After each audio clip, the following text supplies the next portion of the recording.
So the question is, how close is the U.S. to taking military action in Syria? And how will Syrian President Bashar al-Assad respond? Let's bring in Andrew Tabler, who is an expert on Syria and an expert on the Assad family. He's a senior fellow at the Washington Institute. And in New York, Christopher Harmer, he's the senior naval analyst at the Institute for the Study of War. He authored a study last month that said surgical strikes could degrade the Syrian Air Force at a relatively small cost. However, he says that using these airstrikes as a way to punish Assad is counterproductive.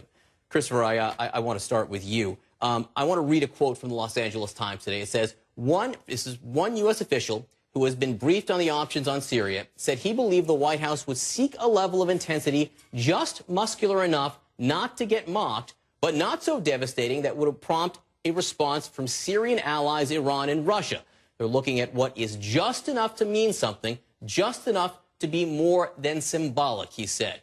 Just muscular enough. What do you think these cruise missiles will do? It's a pleasure to be with you. Thanks for having me. My take on this is doing something very small like that is worse than doing nothing at all. We have the ability to significantly degrade the Syrian Air Force. We have the ability to significantly degrade Bashar Assad's military. The question is, what strategic purpose does that serve?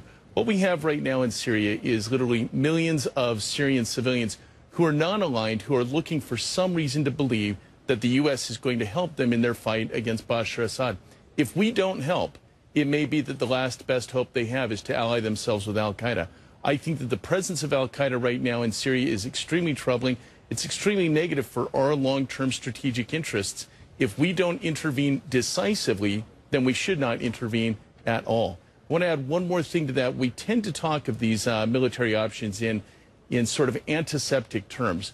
Let's keep in mind we're talking about 100,000 dead people, 2 million refugees. This is a humanitarian crisis of epic proportions. Chris, I just want to follow up. You know, President Obama made a famous statement. He was talking about the Iraq War. The president said he was then running for office. He said, I'm not opposed to all wars, just dumb wars. Yeah. In your opinion, would just be sending in a cruise missile attack right now without following up, would that constitute a dumb war? I don't want to say it's dumb because let's also acknowledge another reality. The president faces some very bad options. He's got bad options, he's got worse options, he's got horrible options. There is no clean option here. So let's acknowledge we're dealing with a very difficult situation, a very complicated situation. I would say that doing something cosmetic would be worse than doing nothing at all. Right now, if we do something just cosmetic, Bashar Assad will know that he has relative immunity from us, that he can continue to do whatever he wants short of massive chemical attacks on civilians. Let's talk about Bashar al-Assad right now. Andrew, you've been studying this regime for a long time and the Assad family.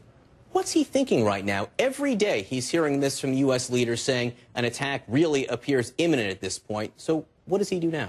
He's ordering his forces to evacuate the bases he thinks will be hit. He's also, in conjunction with his Russian allies and Iran, trying to come up with a plan exactly what happens after this and what kind of response will there be. This is going to be quite public. It's going to be hard, like a lot of Israeli attacks which have taken place. It's going to be hard for him to shrug off. And so we can expect out of Bashar al-Assad a lot of bluster. The question is, what does he do, in terms of direct retaliation or indirect retaliation going forward? Well, I think that's exactly right. Israel has bombed before, and there's been no direct retaliation. Sure. He says there would be retaliation this time. But what would he do? Would this be something that Hezbollah in Lebanon would take on? He will probably say, as he did when Israel bombed him numerous times, that he reserves the right to respond at a time of his choosing, which appears tough, which is actually not, because in the end, the only real responses come asymmetrically, and that could come via Hezbollah. It could come via Hezbollah attacks on U.S. targets, on Israeli targets, or both. But the fact of the matter is Israel's northern front is locked and loaded. They're ready for this kind of attack, and I just don't think he's going to risk it. And Andrew, one more question to you here. What are the rebels thinking? They're seeing the U.S. talking about a military strike right now. Do they think it's enough to turn the tide? Are they cheering this on, or are they begging for more? They want a stronger strike, especially those among the moderate groups. The more extremist groups, though, their leaderships are running for cover, and they're dispersing throughout the country because they think the U.S. might hit their command and control as well as the Assad regimes. So a lot of ins and outs here. We'll have to watch their reactions as the strikes take place.